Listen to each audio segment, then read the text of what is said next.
ملک کی ترقی خواتین اور طالبات کے بغیر ناممکن ہے اور اس کی بہترین مثال شہید محترمہ بے نظیر بھٹو ہیں۔ اس ملک کو طلباء اور طالبات ہی آگے بڑھا سکتے ہیں۔ پی اے ایف میوزیم میں نجی ادارے اور محکمہ تعلیم کی جانب سے شی لیڈ کانفرنس کی ایوارڈ ڈسٹریبیوشن کی تقریب کا انعقاد کیا گیا۔ تقریب میں زندگی کے مختلف شعبوں میں اپنی صلاحیتوں کا لوہا منوانے والی خواتین کو ایوارڈز دیے گئے۔ تقریب کے مہمان خصوصی وزیر اعلیٰ سندھ سید مراد علی شاہ تھے۔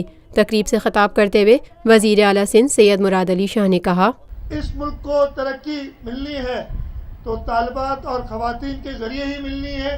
شہید محترمہ بے نظیر بھٹو نے اس کا ایگزامپل سیٹ کیا ہے اور میں دیکھتا ہوں کہ نوجوان اور طالب علم اور خاص طور پہ طالبہ ہیں وہی اس ملک کو آگے بڑھا سکتی ہیں۔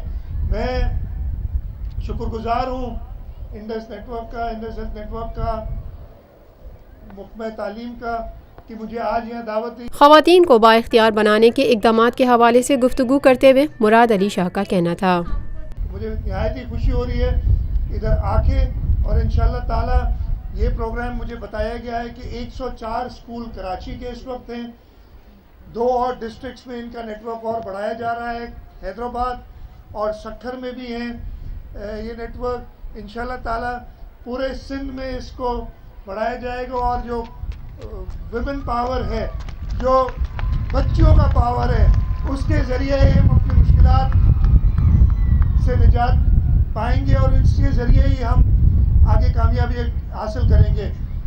آپ سب کا بہت شکریہ۔ پاکستان زندہ باد۔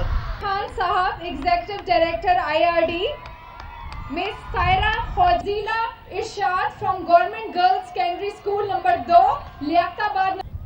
تالیاں رکنی نہیں چاہیے۔ پاکستان بھر میں نمائندگان کا وسیع نیٹ ورک، ہر خبر جاننے کے لیے دیکھتے رہیے TNN TV۔